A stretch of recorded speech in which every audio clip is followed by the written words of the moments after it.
Dulu begitu sangat ceria, bersama-sama bersinambung, bekerja sama untuk mencapai tujuan bersama, tanpa ada rasa beban, tanpa ada rasa takut. Tapi hari ini semua berubah, berubah tak pasti dan berubah menakutkan.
Dunia pendidikan, di mana wabah pandemi ini memaksa kita untuk harus melakukan beberapa hal dengan cara yang berbeda, dan ekspektasi kita dalam perubahan juga harus kita adaptasi, harus kita ubah sedikit, modifikasi. Tapi beberapa capaian yang mungkin bisa kita bicarakan hari ini adalah bahwa beberapa inisiatif Merdeka Belajar yang tadinya sudah direncanakan, tapi ternyata masih jalan juga gitu, walaupun dengan pandemi. Kita masih on track untuk merubah ujian nasional menjadi asesmen nasional, di mana kita menggunakan standar global dan juga tidak lagi menghakimi murid, tapi mengakses sekolah sekarang, dan untuk benar-benar melakukan pemetaan sekolah. Jadi itu merupakan suatu hal yang fundamental ya, yang perubahan yang masih akan terjadi tahun depan. Kedua, ada berbagai macam program dengan transformasi guru, yaitu guru penggerak, di mana kepemimpinan guru-guru masa depan kita akan lebih terjamin dan lebih selektif. Kita memilih calon-calon kepala sekolah pengawas dan instruktur LPTK atau gurunya guru kita ke depannya.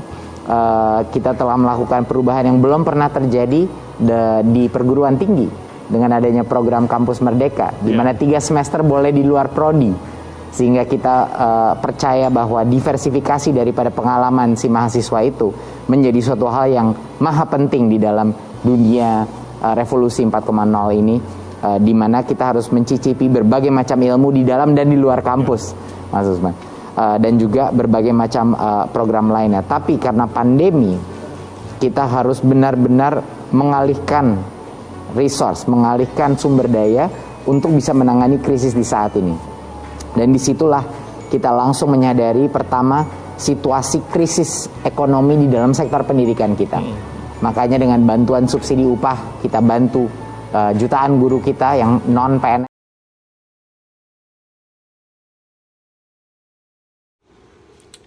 Om Swastiastu, Assalamualaikum warahmatullahi wabarakatuh. Shalom, namo buddhaya, salam sejahtera untuk kita semua. Jadi perkenalkan, nama saya Iwayan Degus Jaya. Jadi saya di sini ikut dalam relawan mengajar dari rumah, yang merupakan program dari Dikti, Kementerian Pendidikan dan Perguruan Tinggi. Jadi alasan kenapa saya ikut dalam kegiatan ini, yang pertama itu mengenai tentang sebuah niat untuk menambah wawasan. Jadi kegiatan ini saya rasa memiliki nilai yang sangat kontekstual sekali, karena jaringan kegiatan ini bersifat nasional. Selain itu, saya akan ketemu dengan orang-orang yang berlatar belakang dari daerah-daerah yang berbeda atau berlatar belakang dari disiplin ilmu yang berbeda. Secara pribadi, saya kuliah di Institut Dharma Negeri Denpasar dan mengambil jurusan Pendidikan Agama Hindu. Jadi nilai agama atau nilai keyakinan itu sangat tinggi atau sangat kental sekali di kampus kami, sehingga ketika ada program-program seperti ini ya kami memposisikan ajaran Dharma dalam agama kami sebagai niatan pertama dalam mengikuti kegiatan ini. Selain itu, jika dilihat dari latar belakang kembali yang sangat kita lihat sebagai sebuah nilai plus dalam kegiatan ini adalah selain pertemuan dengan banyak orang, yang kedua itu tentang relasi yang akan kita dapatkan. Kita tidak hanya berkegiatan di dalam rumah atau di kampus saja, tetapi kegiatan nasional yang kita lakukan dengan cara webinar di tengah pandemi ini kita bisa ikuti untuk menambah wawasan. Dan dalam virtual atau dalam pertemuan-pertemuan setelah pandemi, kita bertemu dengan orang-orang di kancah nasional yang sangat banyak sekali. Jadi saya rasa pengalaman itu sangat banyak sekali kita dapatkan di program ini. Selain itu juga, saya rasa sebagai seorang mahasiswa Indonesia, kita sudah sepantasnya untuk ya memegang teguh ini sebagai sebuah jalan untuk mengabdikan diri, ikut serta dalam sosialisasi, ikut serta dalam menjalankan program Merdeka Belajar ini. Selain itu, saya yakin dalam sebuah program ini ke depan yang menjadi harapan tertinggi itu adalah lahirnya benar-benar Merdeka Belajar bagi seluruh insan, baik siswa maupun mahasiswa di Indonesia ini. Dan hari ini pandemi menjadi sebuah hal yang sangat riskan dan masih menjadi sebuah hal yang terus ada di sekitar kita. Dan saya rasa pandemi menjadi sesuatu yang ingin kita lewati bersama dengan baik. Tentunya tanpa adanya hal-hal yang bersifat mengganggu di luar. Pandemi ini mengajarkan kita dalam pola tingkah laku yang berubah atau berbeda.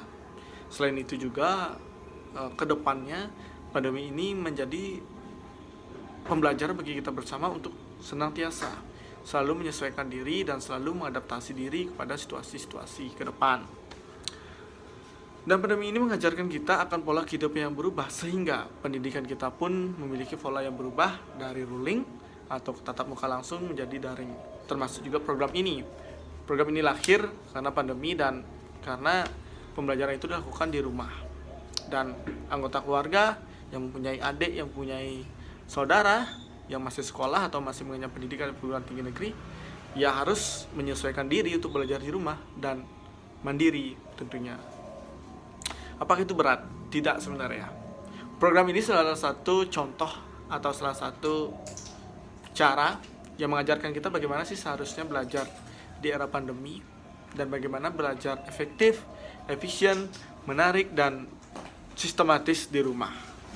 Jadi dari sini saya belajar bahwa sistem pembelajaran kita harus sesuai dengan situasi dan kondisi. Apakah ini berlangsung terus? Itu mungkin pertanyaan yang banyak dilontarkan kepada seluruh pemegang stakeholder, baik kepala sekolah, guru, sebagainya, dan sampai ke menteri pernah ditanyakan mengenai hal ini.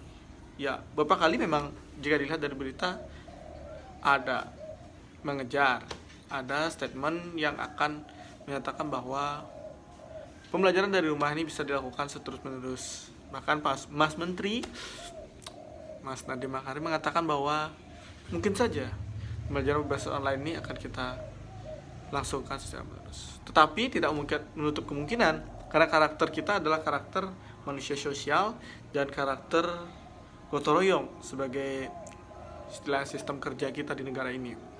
Jadi pendidikan karakter tidak hanya bisa dilakukan secara online, dia harus dilakukan secara gotong royong. Seperti itu.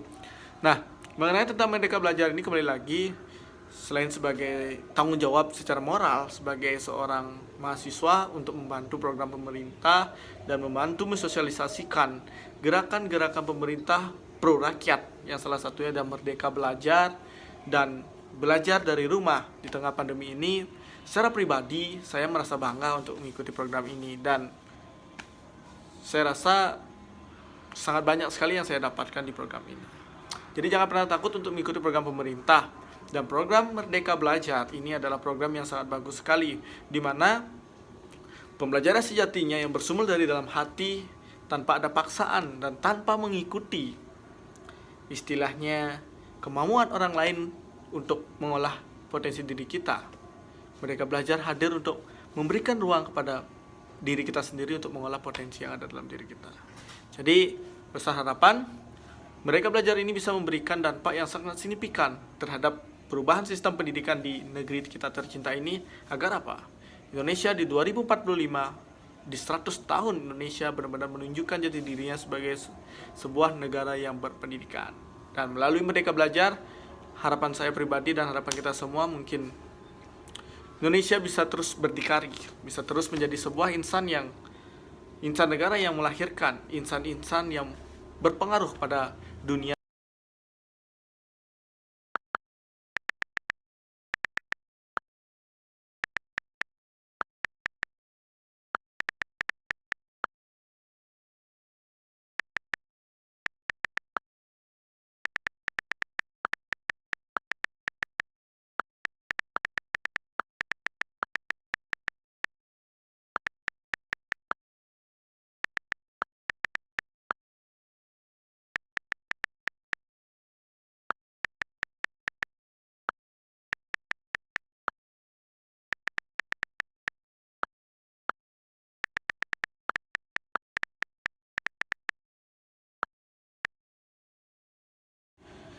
Dalam kegiatan relawan mengajar dari rumah ini, saya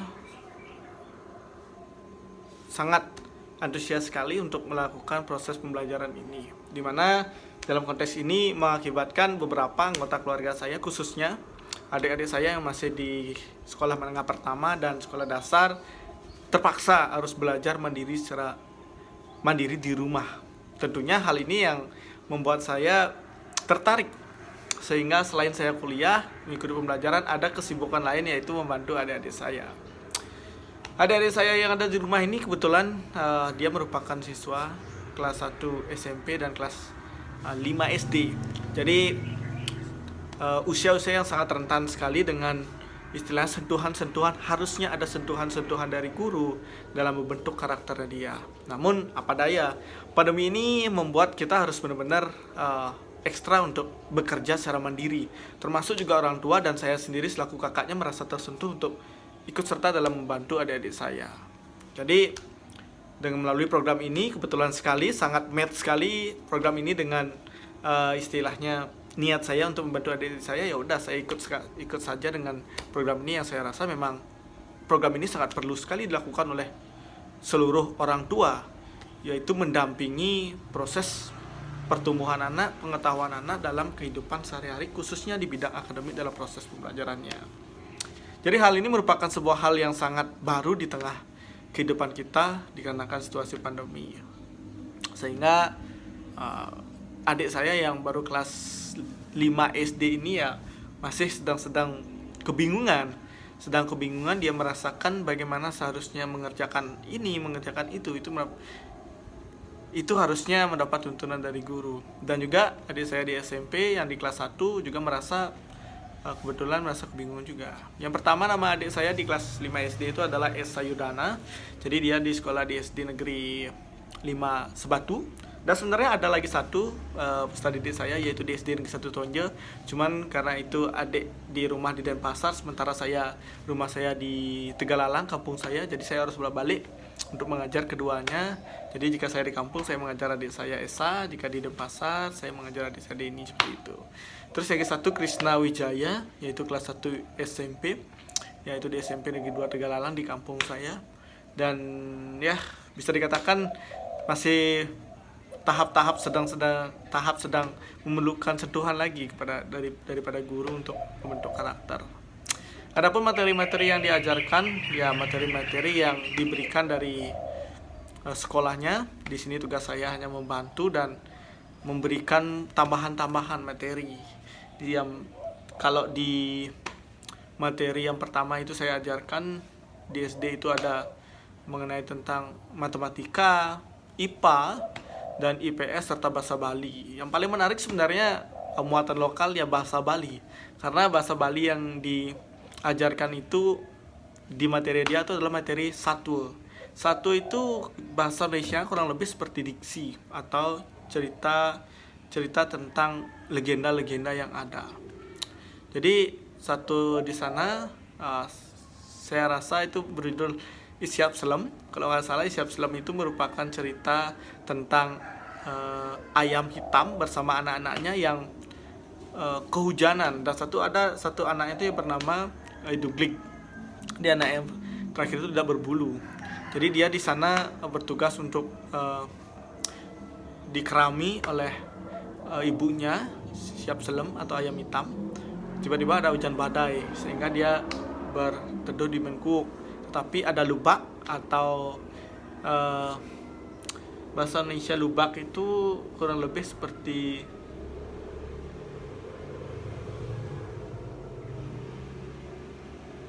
luwak bahasa luwak.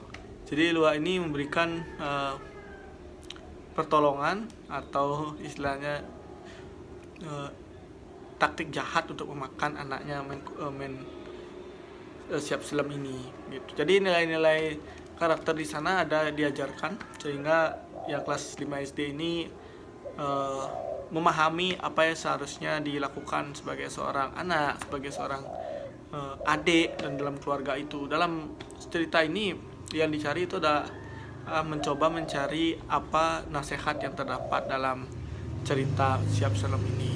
Selanjutnya yang di adik saya fokuskan itu di muatan lokal dan di Penjaskes, karena di Penjaskes dia itu memiliki body yang sangat besar atau sangat tinggi, dan saya rasa dia memiliki potensi di sana. Dan ketika ada pembelajaran mengenai senam, dan betul saja dia sangat mengerti senam. Awalnya dia memang ragu-ragu, tapi ketika dia senam ya dia bisa gitu. Selain itu dalam bahasa Bali dia fokus kepada kaligrafi atau menggambar, dan ini sebenarnya potensi dia yang selanjutnya.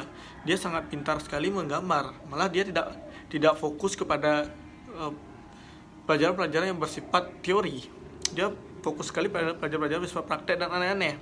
Kalau praktek aneh-aneh, biologi misalnya menanam buah ini, menanam buah itu, dia semangat sekali. Tapi kalau disuruh teori, dia sangat susah. Termasuk juga menggambar itu dia sangat bagus sekali gambarannya. Jadi saya rasa itu merupakan sebuah potensi yang ada dalam dirinya gitu.